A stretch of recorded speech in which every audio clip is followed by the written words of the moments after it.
CBI তদন্তই করেনি, সে তো high court Sealdah কোর্টের আদালত যে মানে বিচার করেছেন, তিনি যে রায় দিয়েছেন রায়ের কপিতে তো লিখিয়ে দিয়েছেন। সিবিআই কোনো কাজই করেনি, সিবিআই কাজ করেনি তার প্রমাণ তো এখানেই পাওয়া যাচ্ছে, যেখানে সুপ্রিম কোর্টে বলছি আমরা, সলিসিটর জেনারেল নিজে বলছেন যে আমরা সময় মতন সাপ্লিমেন্টারি চার্জশিট দেবো, এখানে শিয়ালদা কোর্টে দাঁড়িয়ে বলছে সাপ্লিমেন্টারি চার্জশিট দেবো। আমি তো একটা কথাই বারবার বলছি যে সুপ্রিম কোর্টের মতো জায়গায় দাঁড়িয়ে এত মিথ্যা কথা বলা যায়, সেটা আমাদের অভিজ্ঞতায় ছিল না। আজকে আমার মেয়ের মৃত্যু, সেটা আমাদের চোখে আঙুল দিয়ে দেখিয়ে দিয়েছি।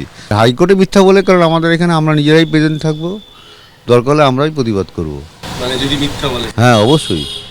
মানে একদম তার জন্য হ্যাঁ, আমরা প্রস্তুতি নিয়েই যাচ্ছি। আপনাদের আইনজীবী? আমার আইনজীবী প্রস্তুত আছে। শেষ হয়ে গেছে সব, যে দুষ্কৃতীরা শেষ করেছে তাদের। আমার যেমন ঘুম পায় না রাত, প্রতিটা দিন রাত 3টে থেকে, সেই যে তার মামা চিৎকার আমি শুনতে পাই, হয়তো আমি যতদিন বেঁচে থাকবো ততদিনই আমি শুনতে পাবো। কিন্তু তার জন্য যারা দায়ী তাদের আমি কোনো দিন ছেড়ে যাব না, শেষ রক্তবিন্দু দিয়ে লড়াই করব। যে যা বলুক, কিন্তু আমি কোনো বিভ্রান্ত না, আমি হতাশও না, এবং দেশের জনগণকেও বলবো হতাশ হবেন না। যারা আমার মেয়েকে ঘরের মেয়ে মনে করেছিলেন তারা প্লিজ আমার পাশে থাকবেন, এবং বিচার আমরা ছিনিয়ে আনবই। 2:10 সোমনাথ দে কোর্টে হসপিটালে পৌঁছেছে। রাত্রি 7টার সময় আমার মেয়ের ডেড বডি গাড়ি নিয়েও আমার বাড়িতে ঢুকেছে। এই মধ্যে একটি কথা আমার সঙ্গে বলেনি। এবং নির্মল ঘোষ তার সঙ্গে ছিলেন, এবং আমাদের এলাকার এমএলএ, একটি কথা আমার সঙ্গে খরচা করেননি। আরজিকর কাণ্ডে পানিহাটির তৃণমূল বিধায়ক ও তৃণমূল কাউন্সিলরের বিরুদ্ধে ফের চাঞ্চল্যকর অভিযোগ তুলল নিহত চিকিৎসকের পরিবার। 9ই আগস্ট সকালে আরজিকর মেডিকেল কলেজের সেমিনার হল থেকে উদ্ধার হয়েছিল নিহত চিকিৎসকের মৃতদেহ।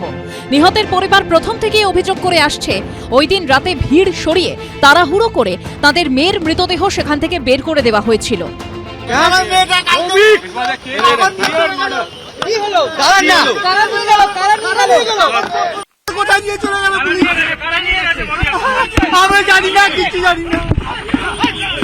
মৃতদেহের শেষকৃত্যের ক্ষেত্রেও অত্যন্ত তাড়াহুড়ো করা হয় বলে প্রথম থেকেই অভিযোগ তুলে আসছে নিহত চিকিৎসকের পরিবার। পানিহাটির তৃণমূল কাউন্সিলরের বিরুদ্ধে জোর করে সই করিয়ে নেওয়ারও অভিযোগ তুলেছিলেন নিহত চিকিৎসকের মা বাবা। রিসার্চ সার্টিফিকেট যেটা বডি হ্যান্ডওভার যে সার্টিফিকেটটা, ওটা উনি আমাকে জোর করিয়েই একমাত্র সাইন করিয়ে নিয়েছে। কোথায়? আরজিকরে? হ্যাঁ, আরজিকর। কে কাউন্সিলর? সোমনাথ দে। কি সাদা কাগজে না কোনো ফর্মে?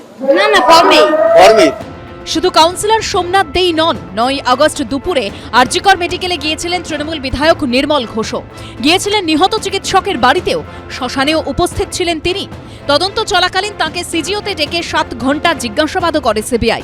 শনিবার সোদপুরে দ্রোহের প্রজাতন্ত্রের মঞ্চ থেকে ওই তৃণমূল কাউন্সিলর ও তৃণমূল বিধায়ককে নিয়ে ফের বিস্ফোরক অভিযোগ করলেন অভয়ার মা বাবা। সাহেব বলেছেন, আমাদের এই এলাকার যারা কমিশনার এবং প্রাক্তন কমিশনার এবং এমএলএ, এই প্রাক্তন কমিশনার এবং 17 নম্বর ওয়ার্ডের কমিশনার সোমনাথ দে, যাকে আমি ফোন করে ডেকে নিয়েছিলাম, আমার মেয়ের মেয়ের সঙ্গে যে ঘটনা ঘটেছে, কী ঘটনা আমি তখন জানতাম না, যে ওরা অভিজ্ঞতা আছে, ওদের ডেকে নিয়ে যাই, কোনো সাহায্য আমি ওদের থেকে পাবো। এবং নির্মল ঘোষ তার সঙ্গে ছিলেন, এবং আমাদের এলাকার এমএলএ, একটি কথা আমার সঙ্গে খরচা করেননি। কিন্তু এরা সন্দীপ ঘোষের সঙ্গে জুবলি বিল্ডিংয়ে 1.5 ঘন্টা ধরে মিটিং করেছেন। আমি জুবলি বিল্ডিংয়ে কোনোদিন আজ পর্যন্ত ঢুকিনি, আর আমি সন্দীপ ঘোষকেও চিনি না। এটা কোনো রাজনৈতিক দলের মুখপাত্র হয়ে ওনারা কথা বলছেন। সন্ধ্যের পর মেয়ের মৃতদেহের ময়নাতদন্ত করানোর পিছনেও তৃণমূলের জনপ্রতিনিধিদের হাত রয়েছে বলে সন্দেহ প্রকাশ করছেন নিহত চিকিৎসকের বাবা। সেদিন সন্ধ্যার পরে পোস্টমর্টম হয়েছে, তার পেছনে এদেরও হাত আছে কিনা তা হচ্ছে আমার সন্দেহ হচ্ছে। এবং জজ সাহেব এখানে বলেছেন এটাও একটা ক্রিমিনাল অফেন্স, এরাও তথ্য প্রমাণ লোপাটের সঙ্গে যুক্ত, কেন এদের বিরুদ্ধে ব্যবস্থা নেওয়া হবে না? এই নিয়ে প্রতিক্রিয়া চাওয়া হলে এদিন পানিহাটির তৃণমূল বিধায়ক নির্মল ঘোষ বলেন, এ বিষয়ে কোনো মন্তব্য নেই, আমরা চাই দোষীরা সর্বোচ্চ শাস্তি পাক। তবে তার বিরুদ্ধে ওঠা সব অভিযোগ আগেই উড়িয়ে দিয়েছেন পানিহাটির তৃণমূল বিধায়ক। আমার এলাকার মেয়ে, আমার এলাকার ডাক্তার, আমার এলাকা সব, আমি নিজের নৈতিক দায়িত্ব পালন করতে গিয়েছি। এদিকে অভয়ার পরিবার অভিযোগের আঙুল তুলেছে নিহত চিকিৎসকের প্রতিবেশী ও প্রাক্তন কাউন্সিলর সঞ্জীব মুখোপাধ্যায়ের দিকেও। দেহ উদ্ধারের দিন নির্যাতিতার পরিবারের সঙ্গে তিনিও হাসপাতালে গিয়েছিলেন। সেমিনার হলে মৃতদেহ দেখা ছাড়াও শেষকৃত্যের আগে শ্মশানের নথিতে সই করেন এই সঞ্জীব মুখোপাধ্যায়। তার বিরুদ্ধেও বিস্ফোরক অভিযোগ করেছেন নিহতের বাবা। যখন রাত্রি 9:30টার সময় আমার মেয়ের ডেড বডি যখন আমার ঘরে ছিল, তখন ডিসি নর্থ আমাকে যখন টাকা দিতে নিয়ে এসেছিল এবং সঞ্জীব মুখার্জি নিজে ডিসি নর্থকে ঘরে নিয়ে এসেছিল টাকা দেওয়ার জন্য। অভয়ার পরিবারের সন্দেহের তীর যখন সঞ্জীব মুখোপাধ্যায়ের দিকেও, তখন একটি ভিডিও দেখিয়ে তার বিরুদ্ধে ওঠা অভিযোগ পুরোপুরি অস্বীকার করেছেন সঞ্জীব মুখোপাধ্যায়। সবাই ঢুকতে পারবে, বাবা কাকা ঢুকতে পারবে না, বাবা কাকা ঢুকতে পারবে না, আমার সন্তান আমরা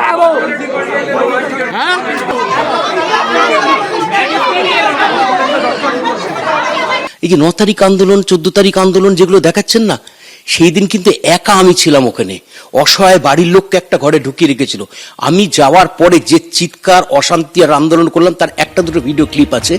দাবির পাল্টা দাবি, কিন্তু চিকিৎসককে ধর্ষণ ও খুনের সুবিচার মিলবে কবে? সমীরণ পালের রিপোর্ট, এবিপি আনন্দ।